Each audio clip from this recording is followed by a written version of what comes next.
이건희 삼성그룹 회장이 향년 78세를 일기로 별세했습니다. 급성 심근경색으로 쓰러져 투병 생활을 이어온 지 6년 5개월 만입니다. 삼성을 세계적인 기업으로 키워낸 이건희 회장의 발자취를 되돌아보고 국내 1기업인 삼성그룹의 미래를 전망해 보겠습니다. 먼저 78 이건희 회장의 생애를 나세용 기자가 정리했습니다. 이건희 삼성그룹 회장이 오늘 오전 삼성 서울병원에서 별세했습니다. 아들 이재용 부회장과 부인 홍라희 여사 등 가족들이 임종을 지켰습니다. 지난 2014년 급성 심근경색으로 자택에서 쓰러져 의식을 찾지 못하고 병원에서 투병한 지 6년 5개월 만의 일입니다. 1942년 창업주 호암 이병철 회장의 셋째 아들로 태어난 이건희 회장은 일본 와세다 대학교 졸업 후 부친의 뜻에 따라 동양방송을 맡는 것으로 업무를 시작했습니다. 하지만 사카린 밀수 사건으로 두 형이 아버지 눈밖에 나면서 33세 나이에 후계자로 지목됐고 1987년 이병철 회장 사망 후 회장으로 취임해 27년간 삼성그룹을 이끌었습니다. 미래지향적이고 도전적인 경영을 통해 90년대까지는 삼성을 세계적인 초인류 기업으로 성장시킬 것입니다. 은둔의 경영자라고 불렸지만 동시에 집요한 탐구를 바탕으로 혁신을 추구했고 자신의 취임 일성처럼 반도체와 휴대전화 등 신사업에서 삼성전자를 세계적인 기업으로 키워냈습니다. 반면 선대에 이은 문호조 경영, 무리한 자동차 사업의 확장과 실패는 그 집요함의 잘못된 사례로 꼽힙니다. 또 노태우 뇌물 사건과 엑스파일 사건으로 홍역을 치른 데 이어 2008년엔 비자금 조성과 불법 승계 작업 등으로 특검에 기소돼 일부 유죄 판결을 받기도 했습니다. 저는 오늘 삼성 회장직에서 물러나기로 했습니다. 법적, 도의적 책임을 다하겠습니다. 2008년 퇴임했던 이건희 회장은 단독 사면을 받고 2년 뒤 복귀했고 갤럭시 시리즈로 스마트폰 세계 1위를 이뤄냈습니다. 또 IOC 위원 경력과 체육계 인맥을 활용해 평창올림픽 유치에 기여하는 등 체육사에도 뚜렷한 족적을 남겼습니다. MBC 뉴스 나세웅입니다. 이건희 회장의 빈소는 그동안 치료를 받아온 서울 삼성병원에 마련됐습니다. 삼성은 유가족 뜻에 따라 조문을 사양하고 간소하게 가족장으로 치르겠다고 밝혔지만 이미 조문객들의 발길이 이어지고 있습니다. 빈소에 취재 기자가 나가 있습니다. 김승은 기자, 지금 빈소 상황은 어떻습니까?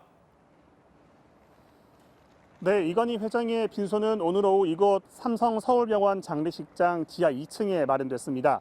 이 회장의 별세 소식이 알려진 오전부터 장례식장에는 내외신 취재진이 몰려들었고 삼성 임직원들이 장례 준비를 위해 바쁘게 움직였습니다. 상주인 이재용 삼성전자 부회장은 오후 5시쯤 자녀들과 함께 도착해 별다른 입장 표명 없이 곧장 빈소로 들어갔습니다. 삼성 측은 고인과 유가족의 뜻에 따라 장례를 간소하게 가족장으로 치르겠다며 조문과 조화는 사양한다고 밝혔지만 일단 재개를 중심으로 조문이 시작됐습니다.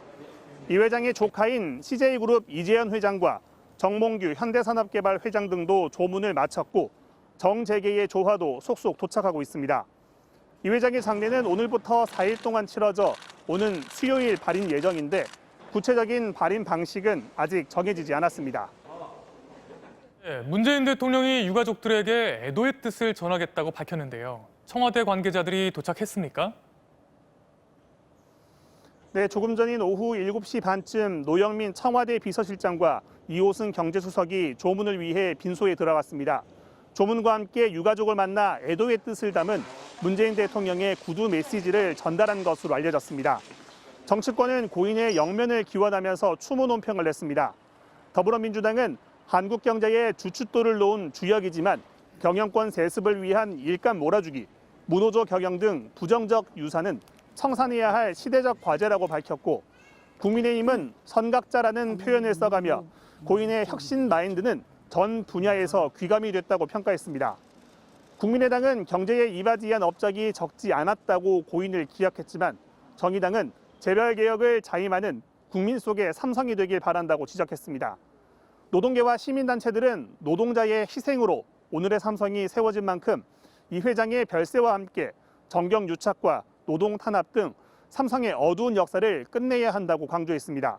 지금까지 서울 삼성병원 장례식장에서 MBC 뉴스 김수근입니다.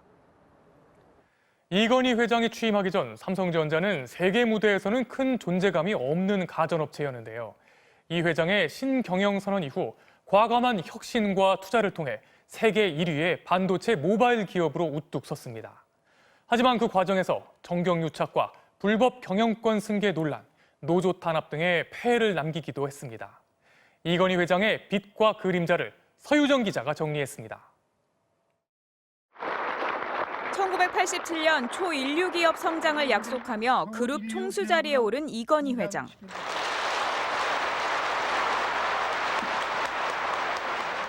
삼성의 주력 사업을 섬유화학에서 전자로, 다시 반도체로 옮기며 때마다 도약의 발판을 마련했고 92년엔 세계 최초로 64메가 D램 반도체 개발에 성공하면서 일본을 제치고 세계 1위로 올라섰습니다.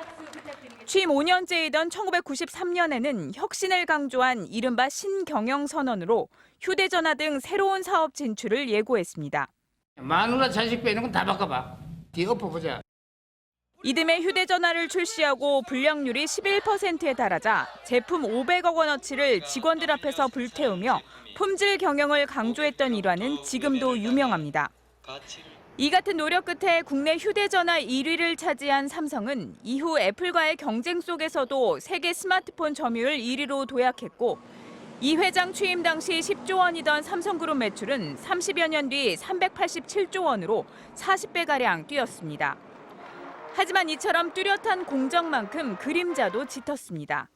1995년 노태우 전 대통령 비자금 조성 사건에서 250억 원을 제공한 혐의로 검찰 수사를 받았고 2005년 안기부 엑스파일 사건에선 정치권과 검찰의 이른바 떡값 제공을 논의한 녹취가 공개돼 대한민국은 삼성공화국이란 비판이 쏟아졌습니다. 특히 에버랜드 전환사채 헐값 발행 등을 통해 60억 원으로 아들 이재용 부회장을 에버랜드 최대 주주로 만든 불법 경영권 승계 논란은 2008년 김용철 변호사의 비자금 폭로와 함께 특검 수사로 이어졌습니다. 선대 때부터 이어져 온 무노조 경영 철학으로 노조 활동을 막고 탄압했던 점 역시 또 하나의 과오로 꼽힙니다. 아직 갈 길이 멀고 할 일도 많은데 아쉬움이 크지만 지난날의 허물을 모두 제가 떠안고 가겠습니다. 대한민국을 반도체 모바일 강국으로 이끈 재계의 거인이자 정경유착과 불법 승계 논란으로 얼룩진 황제 경영인. 두 극단의 평가를 뒤로하고 이건희 회장은 오늘 영욕의 78년을 마감했습니다. MBC 뉴스 서유정입니다. 이제 관심은 이건희 회장 없는 삼성의 미래입니다. 삼성은 이미 6년 전 이 회장이 쓰러진 뒤부터 이재용 부회장이 이끌어왔기 때문에 당장 경영에 큰 영향은 없을 것으로 보입니다. 하지만 변수도 있습니다. 이 부회장은 지금 불법 경영권 승계 의혹으로 재판을 받고 있는데요. 18조 원이 넘는 이 회장의 재산이 어떻게 상속되느냐에 따라 삼성의 지배 구조도 영향을 받을 수 있습니다. 조윤정 기자가 보도합니다. 2014년 하와이에서 휴양을 마치고 돌아온 이건희 회장. 회장님 건강 어떠세요? 네.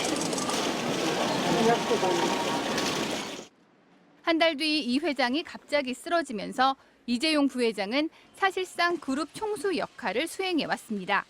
특히 이듬해엔 경영권 승계의 핵심이라고 할 제일모직과 삼성물산 간 합병을 단행했습니다. 당시 이 합병이 이재용 부회장에게 유리하도록 불법적으로 이뤄졌다는 혐의로 재판이 진행 중이지만 이 부회장으로선 어쨌든 승계 작업의 큰 틀은 만들어 놓은 셈입니다. 관심은 이건희 회장이 보유한 주식입니다. 국내 주식 부자 1위인 이 회장은 삼성전자와 삼성생명 등 그룹 내 핵심 계열사의 대주주로 주식 평가액이 18조 2천억 원이 넘습니다. 상속세만 10조 원대에 달할 전망인데 유족들에게 어떻게 상속될지에 따라 지배 구조의 변수가 될 수 있습니다. 상속 문제가 해결이 아직 안 돼 있기 때문에 어떤 식으로 이루어지는가에 따라서 그 이후에 계열을 어떻게 나눌 것이냐 이거 다 걸려 있거든요. 국회에서 논의 중인 보험업법 개정도 변수입니다. 개정안이 통과될 경우 삼성생명이 보유 중인 삼성전자 주식을 많게는 20조 원 넘게 팔아야 해 결과적으로 이재용 부회장의 삼성전자에 대한 지배력이 약해질 수 있기 때문입니다.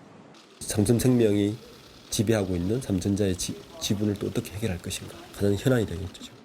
또 장기적으로는 이재용 부회장 등 세 자녀별로 계열사가 분리될 수 있다는 전망도 나오고 있습니다. MBC 뉴스 조윤정입니다.